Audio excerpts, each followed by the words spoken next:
Oke, itu jadi Mbak Imanya tadi juga udah bercerita ya. Sebenarnya memang pendidikan memang perlu, tapi yang paling penting juga sosialisasi dan menambah relasi dengan teman-teman kayak gitu Mbak ya. Iya. Tapi gini Mbak, yang paling mendasari nih setelah tamat D3 kan sebenarnya udah dapat pekerjaan juga gitu ya. Udah D3, selesai pendidikan, dapat pekerjaan, tapi kok kenapa sih kok pengen banget sampai S1 gitu? Apa yang mendorong hal itu Mbak sebenarnya?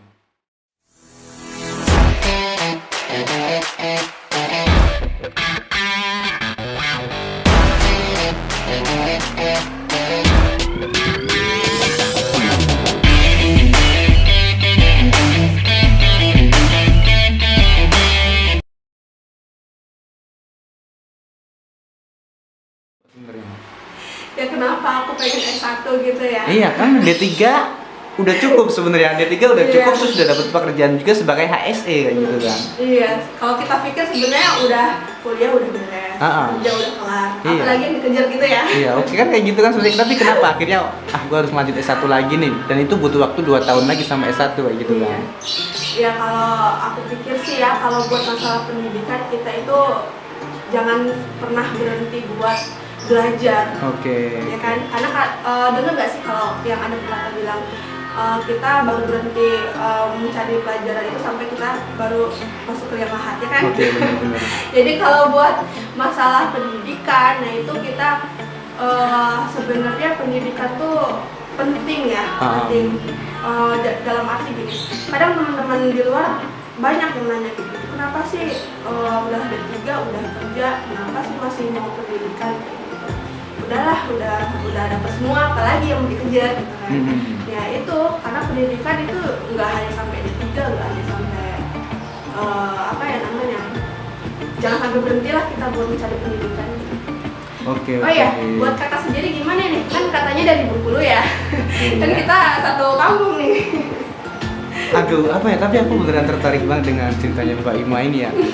Karena apa ya? Mungkin memang dari daerah kita memang agak sedikit jarang ya dari teman-teman yang di Bengkulu untuk merantau keluar gitu. Iya, Jadi bener. sebenarnya aku anjurkan juga sih bagi teman-teman yang di Bengkulu jangan takut untuk merantau gitu. Bener banget. Bener, jangan takut untuk merantau gitu.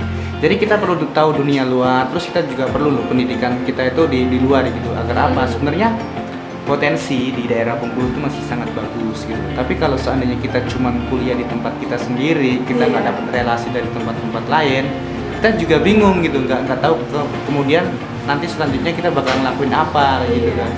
Mungkin kayak gini Mbak, sebenarnya setelah Mbak kuliah, Mbak juga dalam posisi merantau ini, yang didapat dalam merantau itu apa Mbak? Ini buat teman-teman kita yang ada di Bengkulu Mbak. Nah, sebelum kita masuk ke sesi itu banyak banget nih yang ngomong ke aku, cewek jauh sendirian ngerantau, Oke. berani ya. Terus anak bungsu juga gitu kan? Nah, bungsu juga. Oke, asik banget ya. Iya, jadi apa ya? Sekarang gender tuh bukan jadi penghalang kita untuk berkembang gitu loh. Oke, Kita benar. kalau kita diem aja di dalam tempat kita, itu kita nggak tahu dunia luar itu seperti apa gitu. Dan bagaimana pembawaan kita di luar itu pasti akan berbeda pada saat kita di kampung kita sendiri ya. Nah Benar, ini makanya kita perlu garis bawahin juga buat teman-teman yang satu profesi juga sama kita, jangan takut lah. Intinya kalau misalnya kita mau merantau, anak rantau itu yang pertama banget itu harus punya modal nekat. Nah, benar. Yang pertama tuh sebenarnya nekatnya gitu Mbak ya, Iya, nekatnya karena benar. aku nekat ini. Nah, iya benar. Ya, anak nekat ini benar ya. Iya, Udah benar. Bengkulu, anak nekat ini. Kayak gitu. Oke ya, jadi ya juga sih sebenarnya. Aku juga baru nemuin juga sih anak dari Bengkulu, cewek. Tapi ada juga sih dulu waktu tinggal di Tangerang, ada juga teman dari Bengkulu. Dia juga sama. Setelah dia bekerja, akhirnya dia juga memutuskan untuk kuliah. Sekarang udah selesai S1-nya juga gitu. Tapi sebenarnya kayak gini, Mbak. Tujuan kita merantau itu mungkin juga bukan cuma sebatas merantau aja terus dapat duit pulang gitu ya. Iya. Tapi kenapa kita juga asumsikan untuk mencari pendidikan di tempat rantau? Karena kayak gitu tadi ya, sudah kita bicarakan tadi, Bengkulu itu potensinya sangat banyak, Iya, betul. tapi yang mengelolanya belum ada gitu. Makanya dari generasi muda kayak kita ini nih, yang berani merantau, berani mencari ilmu, juga berani mencari pengalaman, akhirnya nanti kita pulang, kita sama-sama bangun Bengkulu kayak gitu Mbak. Iya benar. Benar, Karena tapi kalau bukan kita siapa lagi ya, apalagi kita anak daerah lah istilahnya ya. Oke. Jadi sebenarnya Gini Mbak, tantangan yang paling berat sebagai anak rantau itu apa Mbak sebenarnya? Tantangan yang paling berat ya. Oke. Ketika sakit kayaknya. Yang sakit kangen ke emak nak, kangen ke emak. Kangen ke emak kok.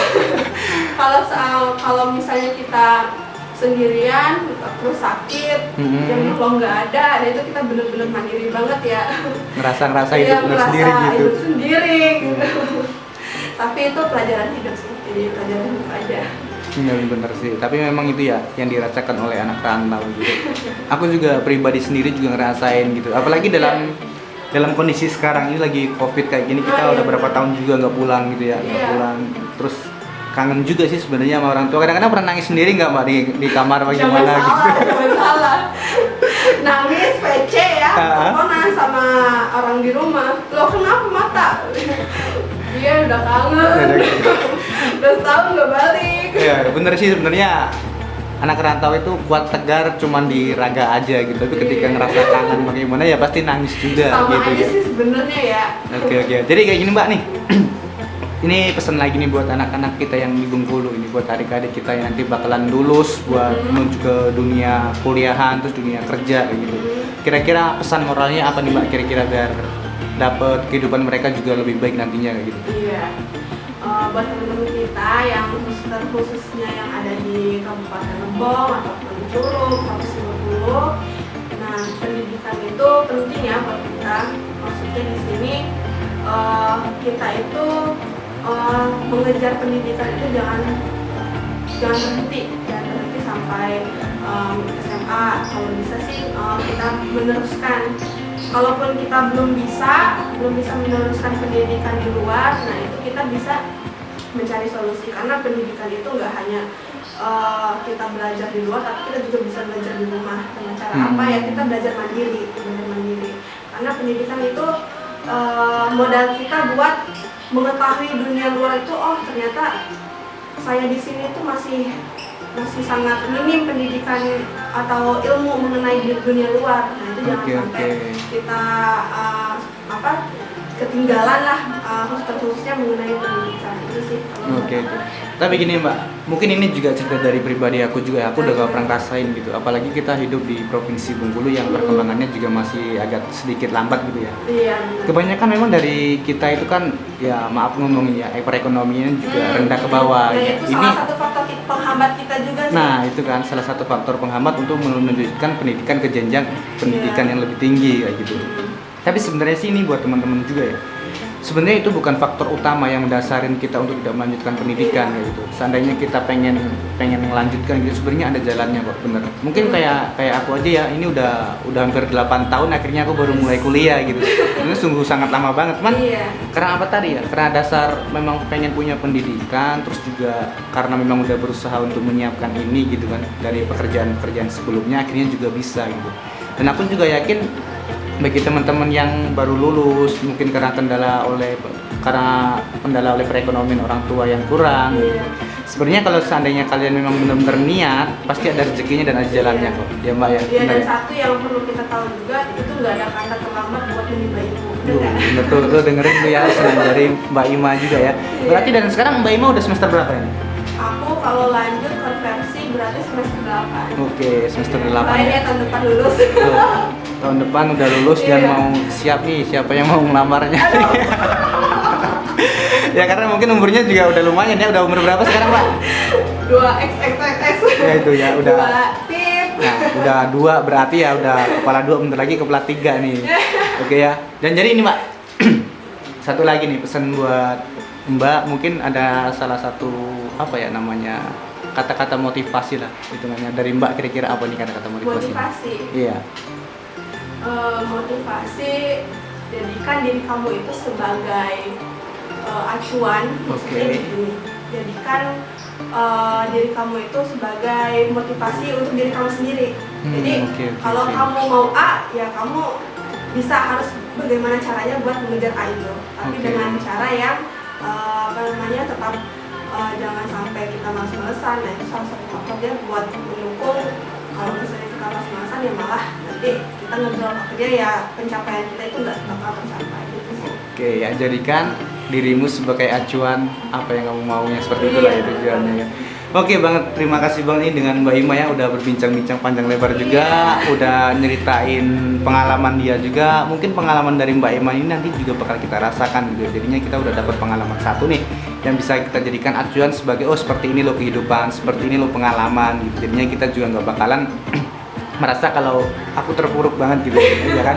Mungkin semua orang pernah ngerasain hal itu, tapi semuanya pasti ada jalannya Mbak ya. Oke, terima kasih banget nih dengan Mbak Ima ya. Semoga apa yang diharapkan bakalan kesampaian dan wisuda di tahun 2022 ya. Amin. Oke, terima kasih ya Budak Rantau udah nyaksiin video ini. Semoga video ini memotivasi buat kalian. Oke, bye. Dadah.